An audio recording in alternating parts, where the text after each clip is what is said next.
Começando mais um episódio de Varejo no Papo. E no episódio de hoje nós vamos falar do varejo alimentar. Por trás das prateleiras, toda a complexidade, revelar os bastidores, enfim, um papo super bacana que eu tenho certeza que vai ser revelador para você.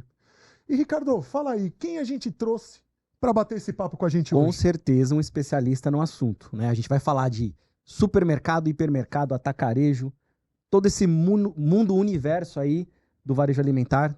Trouxemos aqui um grande amigo, Henrique Kogut. Por favor, se apresente aqui.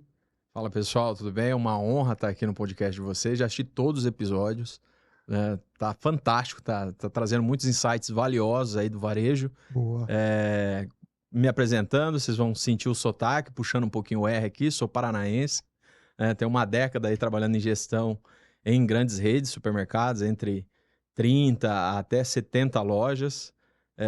Estou imerso nesse mundo. Minha formação é marketing, tenho várias especializações, né, em grandes universidades do Brasil e até fora. E estou aqui para agregar, né? Sou casado, ainda não tenho filho, né? Sou casado com a Monique, né, arquiteta da minha vida. E minha mãe é a Elza, né? Sou formado em escola pública. Eu acho que é interessante colocar, vocês até trouxeram um episódio social aqui com a Helenice, com a Aidi, né? Que é muito legal, espero em breve aí estar participando também, já conversei com a Aidi já, para estar contribuindo aí com os jovens de periferia, né? Eu acho que a gente precisa devolver de fato para o mercado. Então, resumidamente, essa é a minha história, né? Estou aqui para agregar e compartilhar insights com vocês, mostrar de fato os bastidores aí do varejo alimentar. Hoje, então, é dia de abrir essa caixa preta, né? Todo mundo vive esse dia a dia do varejo alimentar. Ir ao mercado, fazer compra na internet, varejo físico. E assim, vou começar falando uma estatística só para o pessoal que está logo no comecinho do episódio ter uma ideia. Vocês sabiam que a média de idas ao mercado do brasileiro é de 2,5 vezes na semana?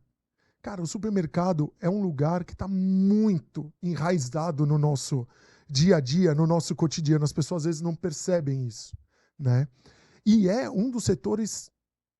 Eu não vou dizer que é o mais competitivo, mas um dos setores mais competitivos que a gente tem no varejo, né? E eu queria que você comentasse com a gente um pouquinho, Henrique, essa parte da competitividade extrema aí no mercado supermercadista e essa guerra invisível que a gente tem. O que você pode falar para a gente em relação a isso? Bom, eu sou um grande crítico, né, dos supermercados, do setor de alimentos, né, essa ambição voraz por abertura de lojas, né? Então acaba realmente canibalizando um pouco as vendas e prejudicando, às vezes, a própria rede abre uma loja para canibalizar a própria rede, né? Uma loja combatendo a outra, né? A gente tem uma média aí, alguns estudos, dependendo da praça, mas que um cliente está disposto a percorrer entre 3 e 5 quilômetros para chegar até uma loja, né? Então, essa mente colonialista ou imperialista, como cada um queira chamar, eu acho que é um pouco delicada, né? Uma das grandes críticas que eu faço. Eu acho que muitas vezes, eu acredito nisso, que você poderia usar o recurso que você utiliza para abrir uma loja para otimizar operações que são deficitárias, né, em outras lojas. Então, ao invés de eu investir lá 40 milhões ou 70 milhões, que é a média hoje que está saindo em aberturas de lojas, de grandes redes, você poderia otimizar, criar um bom CRM ou criar, às vezes, uma área de GC para cuidar das categorias, reforçar a área de supply, montar a área de pricing muito forte no CRM, montar uma boa estrutura de e-commerce, né? Eu acho engraçado porque muitas vezes eles esperam 2 a 3 anos para ter o payback de uma loja, mas não querem esperar 2 a 3 anos para ter o payback do e-commerce ou de um próprio CRM, né? Então é uma mente, eu acho que são crenças que foram imputadas, né? Antigamente eu falo que existia um acordo de cavalheiros, né? Então um não agredia a área do outro, eles entendiam que eles não poderiam se degladiar. Eu acho que por medo dos nacionais, eles começaram a quebrar esses acordos. E hoje você vê uma loja do lado da outra, né? Só que eu acho que isso é muito perigoso, né? Então existem maneiras de ser mais eficiente, porque varejo é isso, né? É ritmo, é eficiência, eficácia para ganhar escala, excelência no atendimento, né? Os bons varejos cuidam muito disso. Agora você está falando de canibalização, o que explica isso é o sentimento de que eu preciso proteger o meu território, então eu ocupo o espaço para ninguém ocupar. É disso que a gente está falando. Exatamente. Isso existe muito, muito, né?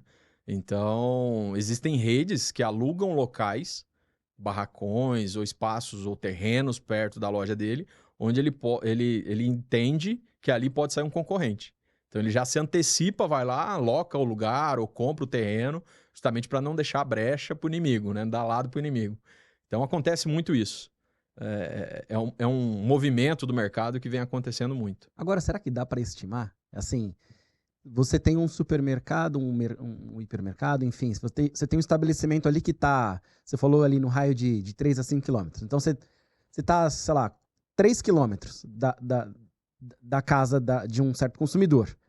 E aí um concorrente foi e abriu a 2,5 quilômetros daquele consumidor. Dá para estimar o quanto há de perda, esse rouba-monte, assim? Se alguém abre uma loja muito perto da minha, quanto que eu perco de... Não dá, Ricardo. Isso, É né? muito variado. Primeiro, tem que entender qual é o perfil daquele público que está em volta de você. Naquela área primária que a gente chama dentro do CRM. Qual é o perfil? Esse concorrente que abriu, ele é aderente àquele perfil ou não? Porque tem isso também. Porque tem concorrente que vai montar do seu lado que é um perfil totalmente diferente do seu. Então não vai afetar, né? Se eu ofereço atendimento, o cliente que quer atendimento, se eu estou numa área mais nobre, que privilegia o atendimento, e aí abre uma outra rede que o negócio dela é preço, provavelmente esse cara não vai ter um efeito tão grande sobre a minha A venda. proposta de valor. A gente está falando que o concorrente ele está verticalizado na sua proposta de valor. É Exatamente. Isso aí. Então tem esse efeito muito grande, né? Grandes redes, né, principalmente atacarejo, atacado e atacarejo, elas têm um poder de trazer gente de mais longe, né? Então até 10 quilômetros. Né? Então mercados de vizinhança, proximidade ali, eles trazem de 3 a 5, mas essas grandes redes de atacado, nível nacional, eles têm um poder de trazer gente muito mais longe. Né? Existem casos que a gente sabe aí de grandes redes que a galera freta ônibus em cidades 20, 30 quilômetros longe, freta o ônibus, vai para fazer compra nessas grandes redes. Então ainda existe isso. Então, você vê, a gente nos grandes centros, por exemplo, nós estamos em São Paulo, a gente não tem ideia de... Primeiro, assim, do tamanho que é o mercado, né? As pessoas não fazem ideia da quantidade de supermercados, e depois a gente vai falar um pouquinho de números, o quanto movimenta de dinheiro esse setor. Mas é totalmente fora da realidade da maioria das pessoas pensar que o pessoal freta ônibus para poder fazer compra em supermercado, né? É muito doido isso. Acho que o hábito, né, as dinâmicas de consumo, elas variam muito de acordo com a praça, com a região. Sem dúvida. Você está falando de São Paulo, você tem um perfil, você tem uma maneira, até por conta da dinâmica da cidade, que ela é diferente em outras regiões do país. Isso também explica o porquê o varejo ele é pouco concentrado no país. Né? Se você pegar ali o ranking da SBVC, a gente está falando que de 1 trilhão de faturamento de supermercado ano passado, as top 5 redes, elas são, vamos assim, em grandes números. 1/3 disso está na mão de 5 grandes redes. Exatamente. Tá? São essas grandes redes nacionais. E aí o segundo terço, você já vai para um universo de 150 redes, lojas, né? E todo o restante tá na mão ultra pulverizado, né? E a gente vê, vai para o sul, norte, nordeste, você vê redes enormes que a gente não conhece aqui. A gente não conhece São Paulo. Então, é um setor ainda bastante pulverizado, pouco concentrado. E eu vou supor, e você vai me dizer, mas eu vou supor que isso também tem relação com o acesso àqueles produtores locais, o acesso aos produtos regionais, que talvez uma grande rede tenha dificuldade de ter esse sortimento muito específico daquele produtor local. Faz sentido? Faz sim. Existe essa dificuldade dos nacionais de poder absorver aquela demanda e atender aquela demanda ali latente dos clientes regionais, né? Então, o Brasil, de fato, é totalmente fora da curva em relação a outros países, onde os top 5 ali detêm 70%, 80%, 90%, né, do faturamento ali daquele setor. Mas no Brasil, não, né? A grande maioria está nos regionais, os regionais são extremamente fortes. E aí, até pegando o gancho com o que eu falei, eu acredito que os regionais, eles abrem loja, existem outras teorias, né? Então, eu tenho a minha e cada um tem a sua, né?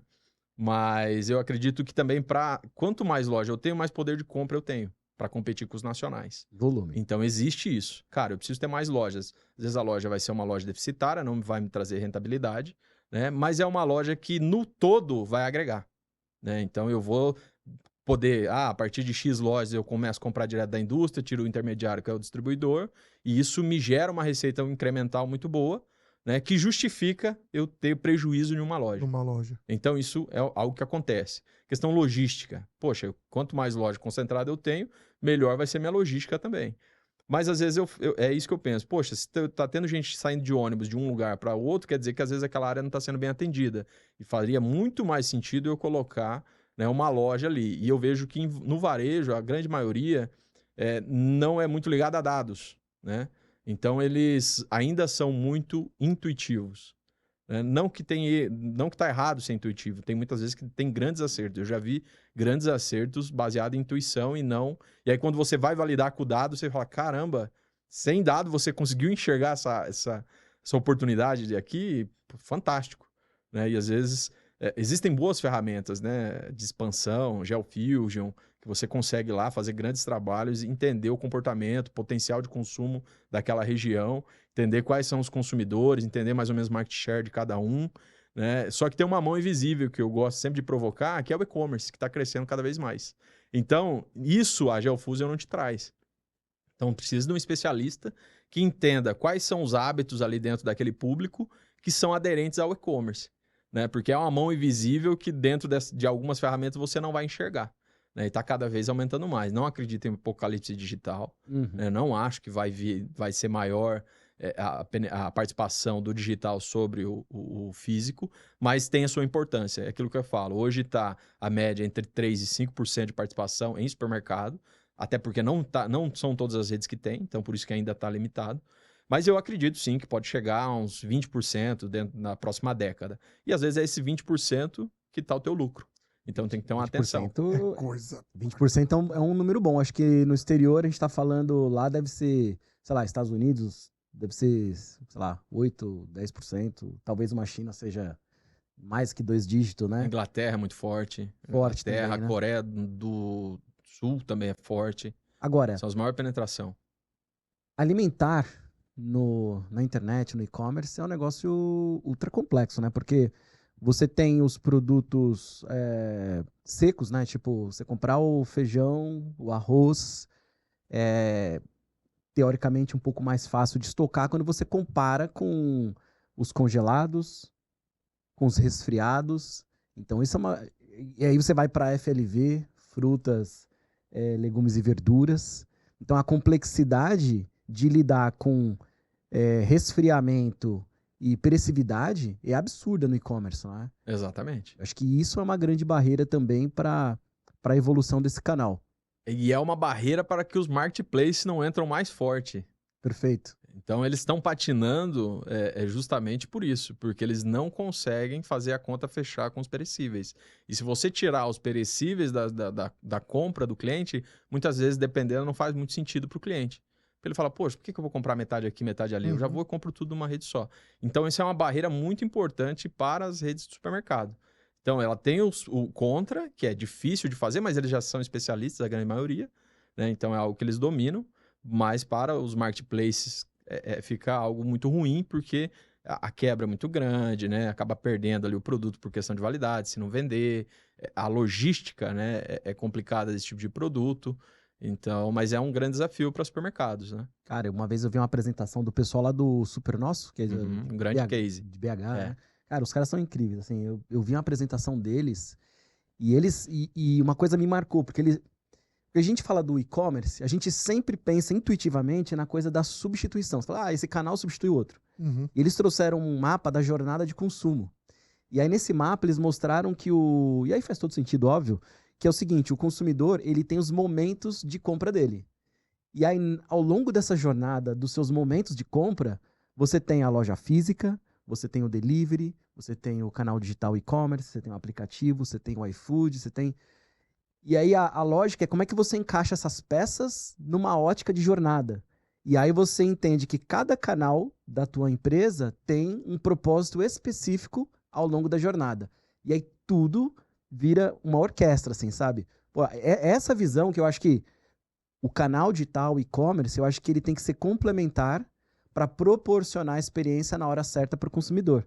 E eu vejo que é pouco provável a gente olhar aí o canal digital substituindo, né? Substituindo a operação física. Acho que tem que ser complementar. Não, sem dúvida. Mas, bom, a gente já discutiu em vários episódios o lance do digital e cara, para mim essa briga serve para todos os setores. Você vê que é para tudo, né? O varejo em tudo, e para mim, concordo com você, tem que ser complementar. Agora tem um outro ponto que eu queria, a gente foi indo para a parte do e-commerce e tal, mas a gente falou muito da guerra entre os grandes, abrindo várias lojas para fincar bandeira e tal. A gente sabe que muitas vezes é só por branding, só para conquistar território mesmo e não fazer nada por ali, ou até mesmo tomar prejuízo. Mas tem um ponto que eu acho interessante, que assim, como os mercados, supermercados ou mercados menores de bairro ainda sobrevivem? Porque quando a gente fala de rede, a gente está falando de muito dinheiro, muito poder de investimento, acesso a dinheiro de outras formas, acesso a negociações direto com a indústria ou diferenciados em distribuidores. E aquele pequeno, como esse cara consegue sobreviver ainda, Henrique? Porque a gente está vendo que tem que ser complementar, tem que ter o e-commerce, tem que ter o delivery, tem que ter a loja pequena, a média, a grande e tal. E aí, cara? E o pequeno, aquele do bairro, como que sobrevive ainda? Muitos sobrevivem, Rodrigo, por conta do elo que essa pessoa tem com aquela rede, né? Porque o seu avô ia comprar lá, seu pai compra lá, né? Ou comprou. E aí tem a questão do bom atendimento, né? Eu acho que o grande diferencial dessas redes é poder fazer um atendimento personalizado e entender o que aquele público quer, né? Eu acho que o atendimento, dependendo do posicionamento da marca, né? O atendimento é o grande diferencial. Por isso que dos grandes diferenciais é o próprio CRM, né? Que é o relacionamento com o cliente. Eu não preciso de uma grande tecnologia para fazer CRM. Numa escala grande, sim, você precisa. Mas no mercado desse de vizinhança, apenas conhecer o nome do cliente já é um grande diferencial. Saber que o avô dele era o João, que o pai dele é o José e que ele é o Paulo, por exemplo. Então isso faz uma grande diferença. E a questão da distância, né? Poxa, ele está muito próximo aqui da casa. Então esse elo é difícil de ser quebrado, né? Você ir ao açougue e ele saber exatamente o que você gosta, aquele corte, ou daquele jeito, tal. E provavelmente os preços praticados nesses pequenos são maiores do que nas redes. E mesmo assim, as pessoas estão dispostas a pagar um pouco mais por esse atendimento, por essa diferenciação. Então, veja, a gente falou até agora de margem apertada, falou de competitividade, de abertura de loja, de vários canais de atendimento, mas ainda há espaço espaço não, mas como o atendimento ainda faz diferença. Só um ponto, você disse que no mercado menor os preços são maiores. Aí eu vou fazer uma pergunta, né? Isso é verdade? Isso é uma regra ou assim, nem sempre? O que você acha? Nem sempre. Depende do posicionamento e da estratégia de cada rede. Tem redes menores que são extremamente agressivas no preço, né? Então ela absorve ali um prejuízo na margem para ser mais competitiva mesmo naquela região, né? Então nem sempre uma realidade, né? Então tem que olhar preço, comparar, observar, né? Porque pode ter grandes redes maquiando, embalando bem uma oferta, que às vezes não é tudo aquilo. Já vi bastante. E aí no supermercado tem um negócio que isso tá em todo ramo, mas no supermercado é assim, você tem os itens super sensíveis, aqueles que criam percepção na cabeça do consumidor. Então assim, se você entrar no supermercado e aí aquela tua compra de rotina, aquela pessoa que vai ali ver o preço do café alto, o mercado é caro. Commodity. Entendeu? É assim, tudo é caro, porque um item super sensível criou a percepção de preço do estabelecimento inteiro e o inverso também é verdadeiro, né? Se aquele 2 itens da cesta básica ali estão baratos, você fala, pô, esse supermercado é barato. Então você tem os super sensíveis que criam essa percepção, os sensíveis mais ou menos, você sabe mais ou menos qual que é o preço dele, e aí você tem a grande curva de produtos, a cauda longa de produtos que você não tem a menor ideia se tá caro ou tá barato. Porque não é um produto que você compra com alta frequência, você acha que o café tá barato, aproveita para comprar aquela cauda longa, aqueles outros itens, que às vezes estão super mais caros, e aí o teu preço de carrinho, às vezes acaba ficando mais caro do que no outro mercado. E olhando a gente falando do olhar do consumidor, isso. Mas eu tenho certeza, você e o Henrique podem falar até melhor do que eu.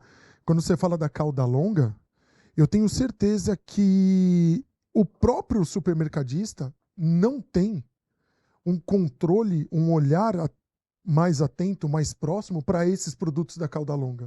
O que eu quero dizer com isso? Às vezes ele faz um ajuste de preço, ele faz numa categoria inteira, ou faz, sabe, vamos ajustar tanto para tudo isso. E nem tem esse olhar mais ajustado. Estou errado? O Henrique até disse que o uso de dados ainda é pouco, né, de maneira generalizada no setor.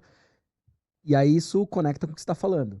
Porque aí você usa muita intuição com poucos dados num universo de produtos que é o 80% do faturamento.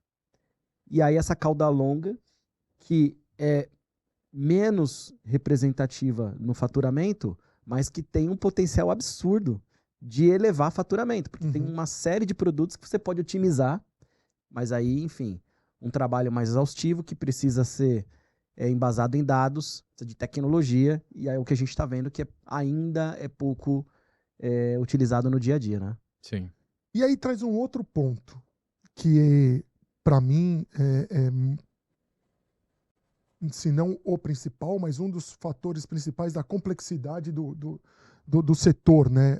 Seja alimentar ou supermercadista, que a gente está abordando aqui, que é a quantidade de produto dentro de uma loja, a quantidade de SKUs, né, que se chama dentro de uma loja. A gente está falando da cauda longa, as pessoas podem não ter ideia da quantidade de produto que a gente está se referindo. Então, Henrique, vamos lá. Quando uma vez perguntaram para mim assim, quanto que você acha muito dentro de uma loja? Sabe, quantidade de produto dentro de uma loja? Eu falei, cara, para controle, pensando no controle, eu falei, sei lá, de 500 a 1.000 já acho coisa pra caramba, né? E a pessoa falou assim, quem estava me perguntando falou, não, peraí. Aí um que estava comigo falou, não, cara, é coisa pra caramba, tal.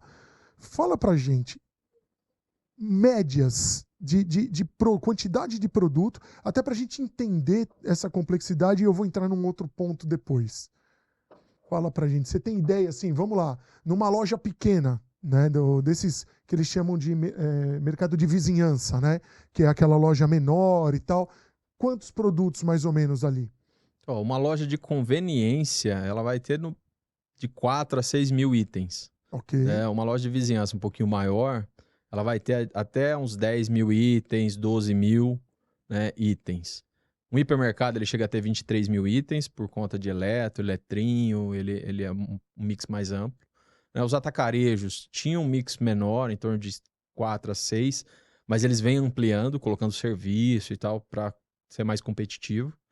Mas isso é o mix geral, né? Se você olhar no cadastro do RP, tem o dobro disso, né? Porque produto entra, produto sai.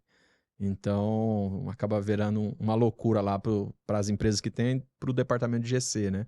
Que é gerenciamento de categoria, que faz todo esse estudo, analisa qual produto é aderente, qual não é. Né? E aí a gente volta, mais uma vez, até que queria trazer o ponto do mercadinho pequeno, né? Então, a diferença do atendimento. Atendimento parece algo muito simples. Falar bom dia. Não é. A cultura do atendimento, de excelência no atendimento, ela é muito difícil de replicar.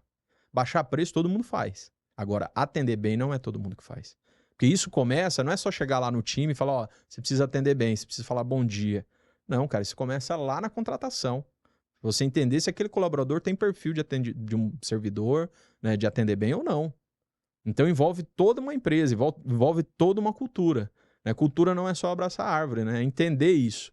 Poxa, eu posso oferecer falar que eu ofereço um bom atendimento? Eu tenho essa cultura, né, dentro da minha empresa, do bom atendimento? Né? Eu atendo bem meu cliente interno, que é o meu colaborador, porque o meu colaborador ele só vai atender bem se eu atender bem ele também. Né? É toda uma cadeia, um ciclo virtuoso. Por isso que o atendimento ele blinda. Né? Por isso que esses mercadinhos pequenos, muitas vezes os outros têm muita dificuldade de entrar, por mais que eles tenham um preço. né? Porque preço, em determinado momento, o cliente, o vizinho pequeno, ele pode tentar chegar no preço, né? Ele abre mão da margem, ele chega no preço, até para aquela questão que o próprio Ricardo comentou, da percepção, porque a percepção nem sempre é a realidade. Mas ele consegue, através de alguns artifícios, através do marketing, através do CRM, através de alguns subsídios da própria indústria, tentar fazer alguma coisa para melhorar essa percepção. Legal você ter posto isso. Mas vem uma outra reflexão aqui, que eu queria dar a opinião de vocês. É sabido que o setor supermercadista é uma das principais portas de entrada no primeiro emprego. Ou seja, ele abre oportunidade para as pessoas que não têm nenhuma experiência. E você está falando para mim que eu preciso ter um atendimento legal para me diferenciar. Mas esse atendimento bacana eu só consigo se eu treino, ou se eu tenho uma cultura forte que eu faça com que as pessoas entendam isso e incorporem isso no dia a dia. Como que é a parte de treinamento dessa mão de obra? E vamos lá, como é essa parte de treinamento e como o setor lida com esse lance da mão de obra que não é especializada ou não tem tanta experiência? Esse é o maior desafio, né, de todo supermercado, né, desse setor, a rotatividade é gigantesca, né? É o dobro do varejo dos outros setores, praticamente. Por quê? Porque é uma carga extenuante, né? Geralmente é 6x1, e esse 1, que é a folga, nunca é no domingo, né? Então, trabalham feriados, trabalham fim de semana, trabalham às vezes até 10 horas, 11 horas da noite, né? Então, por isso que não retém tantas pessoas, né? Geralmente são pessoas muitas vezes sem estudo, né? Tem cidades e regiões que isso se intensifica, tem outras que nem tanto, né? Que é mais fácil e tal. Mas é um dos grandes maiores desafios, né? É essa relação de rotatividade que tem nas lojas. E capacitar esses profissionais também é muito complexo, né? Parece algo simples, até na NRF que teve, não desse ano, mas do ano passado, se falou muito voltar ao básico, né? E aí eu costumo fazer uma provocação dentro do varejo, que é o básico no varejo não é tão básico e tão simples como todo mundo acha. Que é aquilo que eu falei, um bom atendimento, falar um bom dia, é algo muito básico, muito trivial. Mas no varejo não é. Porque se você não contratou direito, a pessoa não vai falar bom dia, por mais que você tente imputar. Mudar uma cultura, mudar um perfil de uma pessoa é muito difícil, né? O comportamento. Então, esse básico não é tão básico. O que é básico para uma área, às vezes não é tão básico para outra. Né? Você mudar o perfil de uma pessoa, você falar para um RH, ele fala, não, isso não é fácil de fazer. Mas para muita gente é. Ah, não, é só falar para ela que tem que falar bom dia. Não é. É algo muito complexo. Então, os maiores desafios é com essa mão de obra. E outra coisa que eu vejo muito no varejo, e é uma crítica que eu faço muito grande, né, como consultor de algumas empresas, é deles não estarem dispostos a treinar essas pessoas. Né? Muitas vezes não tem uma área de treinamento qualificada para dar treinamento. Ou muitas vezes não quer parar essa pessoa por um dia para dar treinamento para ela, ou por 1 hora, ou por 2 horas. Então existe um bloqueio de comunicação muito grande em muitos varejistas, né? Que não chega informação em todo mundo. E uma pessoa sem informação, ela está perdida. Né? Ela é difícil. Faz o que ela acha Exatamente. que é o melhor. Exatamente. Com uma boa intenção, né? Sim, porém, sim. Muitas vezes não é o que acontece. E aí, no varejo, a própria pessoa, assim, não estou falando que é obrigação de todo varejo treinar, eu acredito que tem uma parte que sim, mas a pessoa também precisa correr atrás, né? Poxa, se eles não fazem, eu vou fazer por mim, né? E vou correr atrás de informação, que foi o meu caso. Né? Existem muitas oportunidades do varejo de crescimento, né? Para quem quer trabalhar sob pressão, quem quer trabalhar bastante, existe muita oportunidade, mesmo sem a formação acadêmica e tal. No varejo é onde eu vejo mais gerentes sem estudo superior, né? Sem formação superior, e que fazem um bom trabalho. Por quê? Porque aprendeu na prática, né? Aprendeu no dia a dia ali e tal. Escola da vida. Exatamente, no acerto e no erro e tal. Mas o varejo, ele tem toda essa dinâmica, ele dá muita oportunidade para quem quer se desenvolver internamente. Mas tem que pagar um preço e nem todo mundo está disposto a pagar esse preço tão alto. Sabe que tem um desafio aí? Estava aqui pensando, você falando sobre a pessoa ter que ir atrás, que eu concordo, né? Mas tem um desafio que é o seguinte, às vezes a pessoa não sabe que ela não sabe. Quando você não sabe que você não sabe, você não vai atrás, porque você não tem a ideia de que você precisa ir atrás. É diferente da pessoa que ela sabe que ela não sabe. Então, assim, me falta este skill. Eu vou atrás. Ela sabe que tá faltando. E muitas vezes, para uma pessoa que tem pouca experiência, pouca bagagem até de vida, ela não tem a menor ideia de que faltam alguns skills, de que tem ali alguns caminhos pela frente a conquistar. Então ela não sabe que ela não sabe. E é por isso que às vezes ela fica encostada no desenvolvimento profissional, né?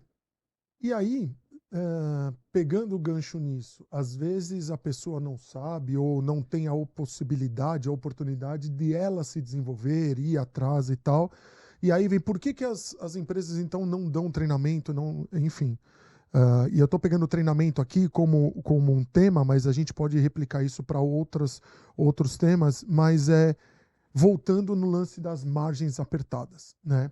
A gente sabe que uma média de lucro de uma grande rede está girando em 2%.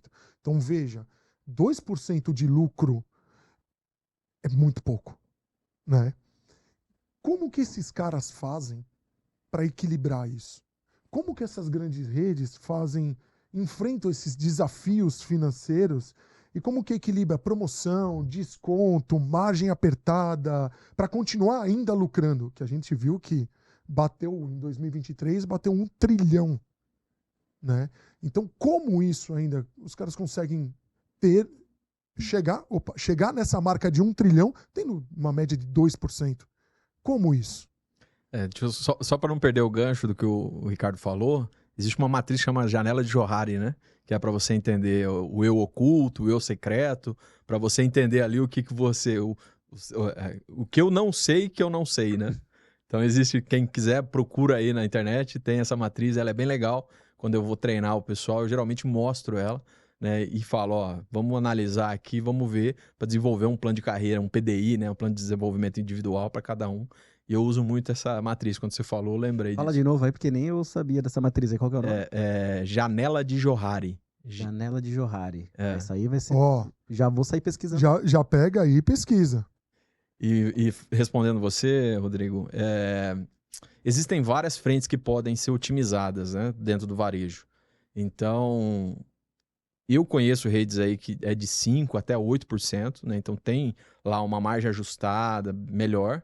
E aí tem várias ações que você pode ajudar você a ter uma margem mais saudável, né?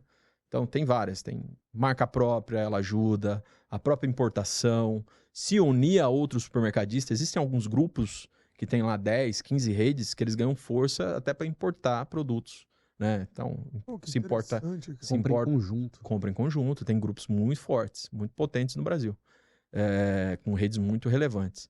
Então eles se juntam e compram lá chocolate importado, vinho, azeite, e aí eles são muito competitivos, apesar de serem redes pequenas, considerado aí no mercado nacional. Mas no grupo eles são muito grandes. Mas se unem para serem mais muitas vezes esses grupos eles evitam concorrer nas mesmas praças, né? É justamente para ter um diferencial. Mas isso ajuda muito eles a terem rentabilidade, né? Então, hoje está se investindo muito em energia solar, muito mesmo.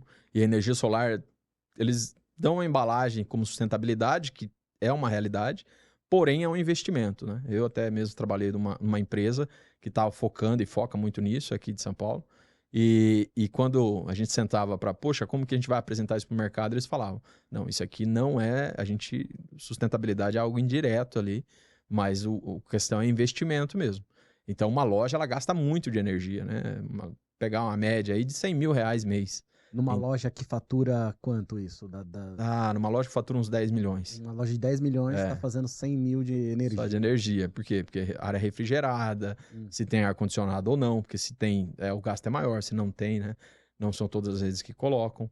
Então, tudo isso vai influenciando ali e a energia solar, ela dá uma margem muito boa, né? Então, conversei recente com uma loja nova que eles fizeram, de uma rede, aí falei, poxa, você instalou os painéis todos no estacionamento. E aí eu achei bem interessante, conversando com o gerente falou esse número de custo, né, de energia. E ele falou, ó, e com essa energia solar que tem aqui, durante o dia eu não vou ter custo, né? Então, ela vai gerar, né, energia para a loja, eu só vou precisar pagar a energia da noite. né? Então, é muito legal isso. E Então, é menor, porque luzes apagadas Sim. e tal, né? Olha aí, E cara. tem várias frentes, né? Tem o pessoal comprando energia do Mercado Livre, né? E o Mercado Livre não é o marketplace, é Mercado Livre de energia, né? Tem como, se você tem um volume grande de gasto energético, você consegue comprar. Existem empresas que ajudam você a comprar, até poços artesianos ajuda também na rentabilidade, né? Criar lojinhas no entorno ali, criar tipo um centro comercial que está na moda agora, ainda que seja em locais mais periféricos, a galera tá colocando essas lojinhas que ajudam a pagar a conta, né? Muitas vezes isso entra para holding e não para loja. Tem muitas frentes, subsídio da indústria, provocar, né? Ter uma área de trade provocando a indústria, a CRM ajuda a trazer dinheiro para dentro de casa. Então, todas essas frentes aí ajudam bastante a melhorar essa rentabilidade. Agora, olha só, vamos fazer uma pausa aqui, porque rentabilidade é um negócio extremamente importante. Margens baixas, temos que ser eficientes. Sou completamente a favor disso, mas, meu amigo supermercadista, para de mexer na sacolinha. Ah, não. As- Ele trouxe esse assunto. A Gente, sacolinha, eu pelo tenho amor de Deus. certeza que assim como eu, você fica. Ai, como é que eu vou falar? Doido da vida na hora que fala, você vai querer sacolinha e cobra a sacolinha. Cara, por que que não põe centavinhos ou parte de centavos em todo o produto e para de cobrar? Cara, Eu não consigo entender isso. assim, faz sentido do ponto de vista financeiro, né? Mas, cara, a percepção do consumidor, esse é um Não. negócio que irrita, né? É horrível. É horrível. E não é pelo centavo. É por cobrar. Sabe? Agora, e pior é quando você paga a sacolinha e a sacolinha é uma porcaria. Eu não vou citar nomes, porque a gente nunca sabe o dia de amanhã, um patrocinador chegando, mas tem uma grande rede aí que a sacolinha é menor, ela é mais fina e ela é difícil de abrir e a hora que você abre ela rasga. Então, pô, quer cobrar, cobra, mas por favor, uma sacolinha. Olha, eu vou dizer, eu já vi gente da minha família com uma compra considerável chegar no caixa e falar, eu não vou levar, e deixar ali o carrinho e ir embora e falou, só volto aqui a hora que não cobra mais não vão cobrar mais a sacolinha. E o estabelecimento deixou de cobrar. Se foi por ele ter dito isso ou não, eu não sei. Mas, gente, na boa. Bem lembrado, Ricardo. Nossa, eu fico indignado com essa coisa. Agora, uma dúvida. Você que tem experiência aí assim, em muitas redes, né? Passou por muitas redes. O lance da sacolinha é uma coisa... A cobrança da sacolinha, ela tá instaurada nacionalmente, assim? É uma coisa muito regional aqui em São Paulo? Como é que você... Não é nacionalmente. Aqui em São Paulo, por exemplo, eu moro em Guarulhos, lá não cobra. Não cobra. Do lado aqui, né, de São Paulo. Mas Então tem algumas cidades que sim, vai de cada cidade, né? Então, mas graças a Deus não é nacional, não. Mas a grande rede lá não cobra que cobra? Ou você tá falando de redes mais locais em Guarulhos? A grande rede lá não cobra e aqui cobra. Viu? Então você que não precisa pagar a sacolinha, você é uma pessoa feliz. Porque nós aqui passamos esse desaforo toda vez que vamos no mercado. Aí também surgiu um outro ponto. Não quero pagar a sacolinha. O pessoal começa a pegar caixa. As caixas do mercado que recebem os produtos, eles deixam a caixa de papelão. E aí saiu uma briga desenfreada, uma corrida desenfreada a caixa. Então tem gente que chega no mercado, corre para pegar a caixa para depois ir fazer a compra. Então aí, mas isso pode ser também visto como um ponto de rentabilidade aí no lance da caixa, né? Com certeza. Com certeza ajuda a salvar bastante a margem. Aí. Bom, vamos lá. Já falamos bastante de imagem, já passei pelo estresse da sacolinha. O que a gente pode falar de futuro, Henrique? Sei lá, digitalização, sustentabilidade, novos modelos de negócio, novas tecnologias. O que você pode dizer para a gente aí que você enxerga como tendência ou que já vem sendo feito em algum lugar que a gente sabe que em algum momento vai chegar para a gente aqui? Existem estudos, né, que comprovam que o e-commerce ele não vai parar de crescer, né? Então o e-commerce aí, ele não digo nem que é futuro, já é uma realidade, né? Então na boa parte das redes, se a gente pegar no ranking da SBVC que saiu recente, pegar ali os 300 maiores, supera os 50% das redes com e-commerce, né? eu acho que os marketplaces vão cada vez aumentar mais. Eu acho que em determinado momento vão começar a vender perecíveis, né? Já tentaram, já fizeram alguns ensaios no Mercado Livre com o Mambo aqui em São Paulo, e aí depois voltaram para trás. Mas eu acho que vai crescer isso aí, né? E eu até tenho um colega, o Daniel Nepomuceno, do Tenda, ele fez uma tese de um mestrado dele, e aí uma das coisas que ele trouxe é isso, tipo, se a gente achava que isso ia aumentar cada vez mais, né? Eu até brinquei com ele, falei assim, que existe uma frase do Napoleão, que ele fala, deixa os chineses dormindo, porque a hora que eles acordarem, eles vão dominar o mundo. E aí eu até falava a mesma coisa dos marketplaces para o setor alimentar. Deixa eles dormindo, porque a hora que eles acordarem, eles vão atropelar muitas redes e vão impactar muito, né? Porque eles têm tecnologia, eles têm pessoas qualificadas, e eles têm processos bem definidos. Então, o próprio exemplo é o próprio Mercado Livre, né? Que entrega aí com qualidade em um dia na grande parte do Brasil já, né? Então, esses caras aí, eles vão crescer, tem que ter um olho atento, não negligenciar, né? Porque eu brinco com alguns varejistas, já brinquei em algumas palestras e treinamentos, que se não ficar esperto, vai virar slide de palestra, igual Kodak, Netflix, né? Então, tem que ficar atento ao comportamento do mercado, blindar o que você conseguir, investir, né? Existe uma crença, principalmente para e-commerce. Uma loja, ele investe ali 50, 70 milhões e espera 3 anos, 5 anos para ter o payback daquilo. Em e-commerce, por incrível que pareça, o cara investe hoje, ele quer lucro amanhã. Então, e não é, né? Tudo é um ciclo, são etapas, né, que devem ser vencidas. Aquele que busca resultado dentro do e-commerce a curto prazo, ele acaba deixando uma experiência ruim, né? Porque ele quer a todo momento ali economizar, né? E ele tem que entender que o e-commerce ele não está ali só por rentabilidade, ele ajuda a melhorar e otimizar o ativo da própria loja nos momentos de ociosidade, né? E o cliente digital, que é aquilo que o Ricardo falou. Poxa, nesse momento eu quero comprar digitalmente. Então tem uma média que, em algumas redes que eu já fiz esse estudo, de 30% a 40% é cliente 100% digital. É o cliente que ele nunca foi a uma loja física daquela rede, mas digitalmente ele compra, né? Então tem o cliente híbrido, que é o cliente que compra na loja física em determinado momento quando faz sentido para ele, e compra no online quando faz sentido. E tem o cliente 100% digital daquela marca, né, que acaba absorvendo. Então, o e-commerce, e dentro de e-commerce, né, abaixo de e-commerce tem vários, né? Tem o voice commerce, tem o WhatsApp, tem o social commerce. Então tem muitas frentes a serem desenvolvidas, né? O voice commerce, então, vai ser um absurdo, né? Com os assistentes virtuais que a gente tem, com o chat GPT, com inteligência artificial crescendo cada vez mais. A própria inteligência artificial, né? Eu acho que ainda é pouco usada dentro do supermercado, mas tem um potencial gigantesco pelo número de dados que gera. Então, a inteligência artificial eu acho que vai ser uma revolução de fato, né? Para quem usar. É algo perigoso, porque se o pequeno não investir, o grande investir, vai ter um descompasso entre um e outro gigantesco, vai ter um abismo ali, porque quem utilizar e utilizar bem vai se distanciar com cresces aí, muito na frente. E aí tem várias frentes que você pode utilizar a inteligência artificial, né? Às vezes nem a generativa, mas a inteligência crua e dura ali na sua existência, que é supply, né? Logística em e-commerce, previsão de demanda. Eu acho que é uma das coisas mais difíceis que tem, né? Previsão de demanda, mídia, para ajudar na expansão, identificar locais que têm um potencial de compra grande que não está sendo bem atendido.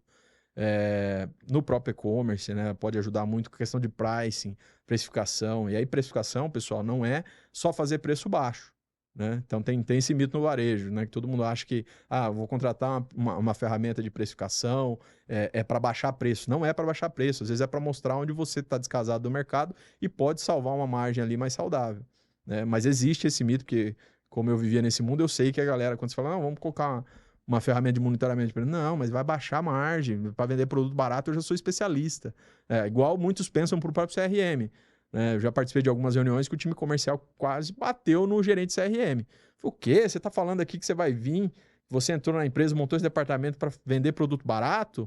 Né? E não é isso, né? É deixar de fazer ofertas massivas para um público gigante e fazer ofertas hiper personalizadas ou personalizadas para o cliente certo, na hora certa, né? Para que ele fidelize com aquela rede, trabalhar de forma inteligente, né?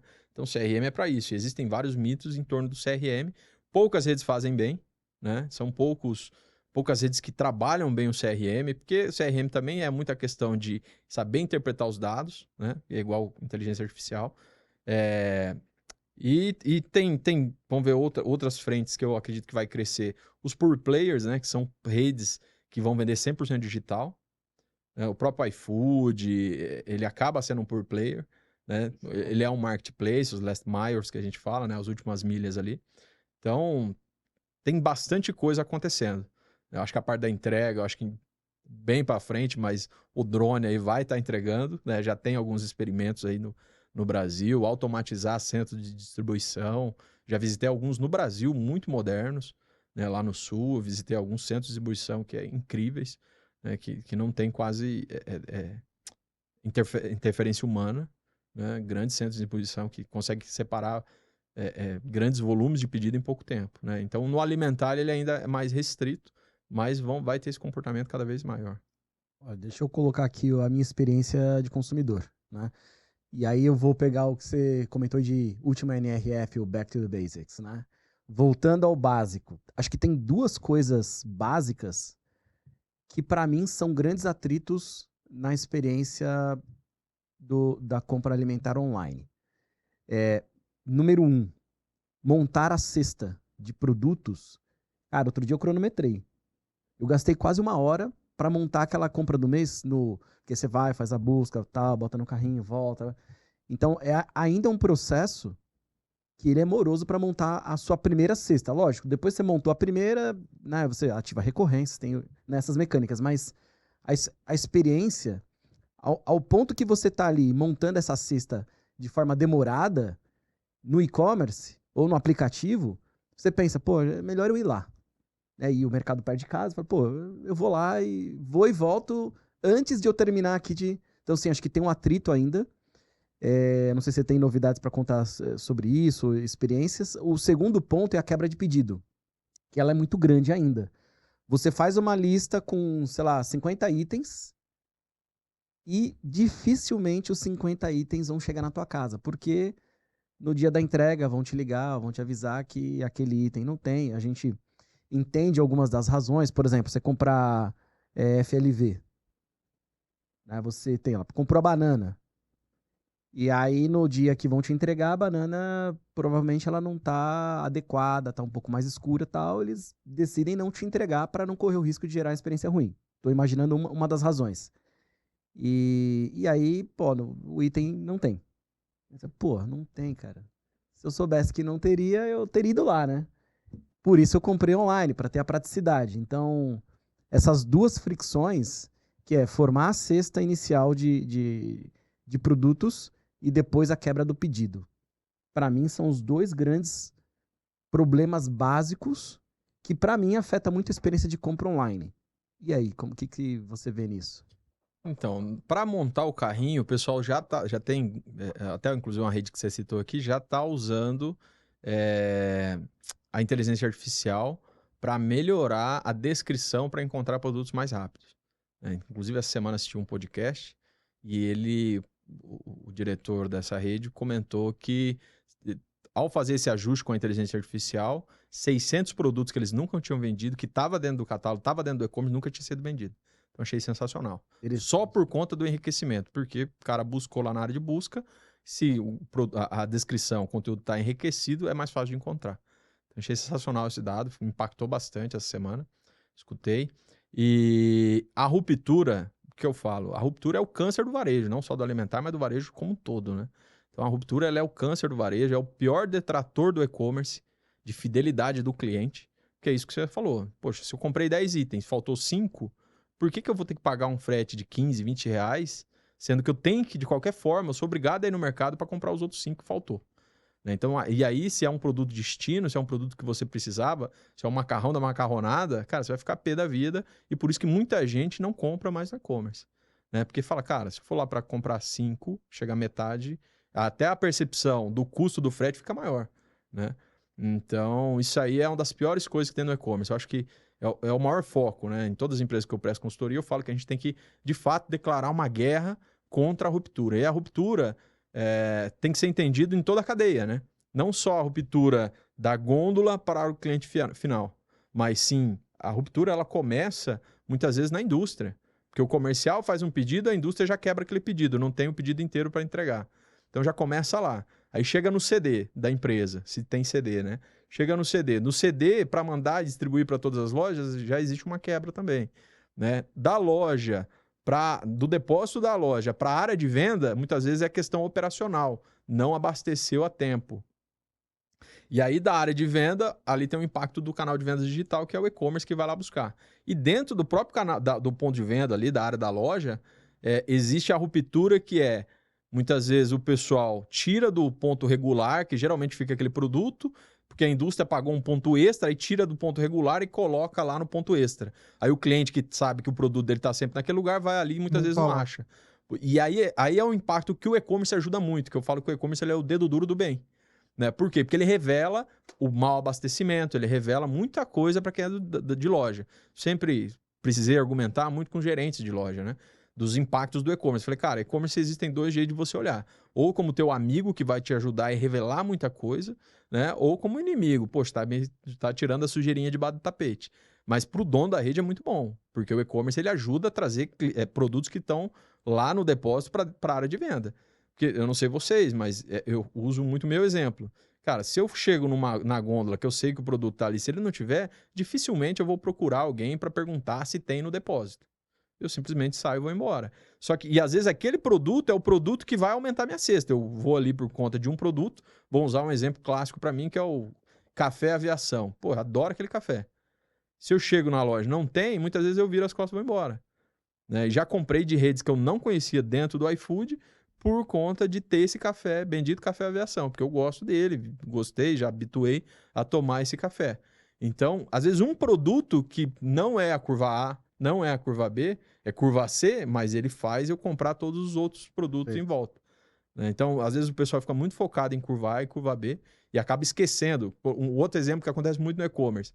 A pessoa comprou lá, fez uma cesta de 350, que é a média do ticket médio de e-commerce em supermercado, é de 350 a 400. Sendo que de rede física é de 70 a 90. Ele é menor. A do e-commerce, ele comprou e faltou Häagen-Dazs. Um produto premium dentro da cesta dele. Tem gente que vai falar, o Häagen-Dazs é um produto de indulgência, supérfluo, não tem problema para o cliente. Às vezes ele não tem problema para o cliente vai tolerar um pouquinho mais. Mas tem um problema para você, porque aquele produto de indulgência é o produto que ia te garantir teu lucro. É uma margem maior. A margem é maior. Sem dúvida. Né? Então, tem um fato que aconteceu, que eu sempre fiz muita pesquisa, eu sinto muita falta nisso setor varejista, de pesquisar, perguntar para o cliente. Acho que o Crepaldi falou muito sobre isso, falou? Comportamento do consumidor Pesquisa e com tal. os consumidores. Exatamente. Entender exatamente. e conhecer o seu público, né? Não ficar adivinhando. Tem um cliente ali, e é Forms, gente. Você faz grátis isso. Não precisa, vou contratar a melhor solução para fazer a pesquisa. Não. WhatsApp, cria um Forms, manda pelo WhatsApp. Né? Dedica um tempo, que daí você dá um tiro certo, um tiro de sniper, né? Você para de matar a mosca com canhão, né? Você, eu acho que é isso. Não é. Tá o cliente ali, usa o cliente ele quer falar, muitas vezes ele quer ter voz, né? E você sai do achismo, né? Exatamente. Ele vai te dar o caminho, ele vai te falar qual que é a dor, né? Falar um pouquinho sobre números. A gente falou um pouquinho falou de faturamento e tal. Queria que você trouxesse pra gente números que mostrem ou que ajudem as pessoas a entenderem o tamanho que é esse mercado. Você consegue trazer? Faturamento, a gente viu que 2023 foi 1 trilhão. Vamos lá, você tem ideia da quantidade de empregos gerados? Olha, a quantidade é gigantesca, né? Movimenta muito, mais de 9 milhões no varejo total. 9 varejo milhões total. de pessoas. 9 milhões de pessoas no varejo total. Mais em supermercado, pegando ali os top 300, né? Que faturam ali acima de 1 bilhão anual, ele chega a 1,5, 2, né? E tem uma importância muito grande para o próprio PIB, né? Nacional. Dependendo da fonte, né? Vocês vão ver que às vezes existem fontes diferentes, dados diferentes, porque uma considera uma coisa, outra não considera, né? A própria SBVC parece que não considera varejo de automóvel, então dá umas distorções de número, mas é algo muito relevante, né? O supermercado, ele movimenta, como vocês falaram, faz parte do cotidiano das pessoas, né? Então é muito interessante a quantidade, volume de empregos, né? Geralmente quando as redes vão abrir alguma loja, geram lá 300, 400 empregos, né? Saem toda a mídia da cidade, então acabam movimentando, dependendo da cidade, vira um shopping ali para a cidade também. Então, mas são números astronômicos, né? Tem vários números aí para Uma indústria de alto impacto. Mano, Altíssimo. Altíssimo impacto. a gente tá chegando no final, mas a gente comentou uma coisa que impactou tanto a mim quanto ao Ricardo, do efeito Ozempic. Eu achei, assim, eu falei, não é possível. Conta pra gente o raio do efeito Ozempic que tá gerando esse impacto no setor supermercadista. Esse efeito Ozempic é interessante, né, pessoal? Para quem não sabe, o Ozempic é um remédio, né, que você usa para emagrecer. Né? Então, se eu não me engano, é da Noruega. Diz que hoje o faturamento global dele já ultrapassa o próprio PIB da Noruega. Né? E existem outros remédios, né? Acaba falando do efeito Ozempic, mas ele pega outros remédios ali que têm a mesma característica. Então, isso surgiu nos Estados Unidos, o conceito, né, efeito Ozempic surgiu nos Estados Unidos, essa preocupação eles acabaram, as pessoas que usam esse remédio, ela para, né, por lógica, começa a comer menos, e isso gera um efeito no varejo alimentar. Né? Então, eles estão preocupados, estão estudando, a própria indústria já está se mobilizando. Eu vi recentemente, parece que a Nestlé já começou a criar remédios, né, para que a pessoa, quando ela começa a tomar muito Ozempic, eu já perguntei para algumas pessoas... Remédios ou produtos? Produtos, tá. Perdão. Mas a pessoa, quando ela começa a usar o Ozempic, ela parece que ela começa a ter um pouco mais de ânsia de vômito, se ela comer alguns determinados produtos. E a Nestlé já criou uma linha, uma frente para desenvolver produtos para não gerar esse tipo de reação, né? Então, logo, logo, acredito que já vai estar chegando no varejo. Então, já existe essa preocupação com o efeito Ozempic, né? Que é a pessoa que comia bacon provavelmente não vai comer mais. A galera do food, né? Restaurante, estão preocupados. Porque se a galera começa a tomar o Ozempic, você para de comer o hambúrguer, você para de comer a pizza, você para de comprar o bacon no mercado. Né? Então, existe um efeito que está se alastrando cada vez mais, né? Essa é a preocupação com a saudabilidade, né? Cara, loucura, né? Dá para imaginar, eu nunca imaginei isso. E pegando gancho nisso, a gente vê uma mudança no comportamento do consumidor ou no hábito do consumidor atrás de produtos mais saudáveis, mais orgânicos. E a gente vê grandes redes indo para esse, ou dando uma devida importância ou aumentando a participação desses produtos dentro do seu mix ali, mas ainda tem gente que não está indo muito para orgânico e tal. Como que é isso, cara? Como que você enxerga isso? Quem não entrar nessa vai perder mesmo? Vai deixar dinheiro na mesa? Ou é mais uma moda que vem e que vai? O que você acha disso? Não, eu acredito que até pelo próprio efeito Ozempic que a gente comentou, é algo que veio para ficar. Né? A expectativa de vida está aumentando, então é importante a gente se preocupar com a qualidade de vida.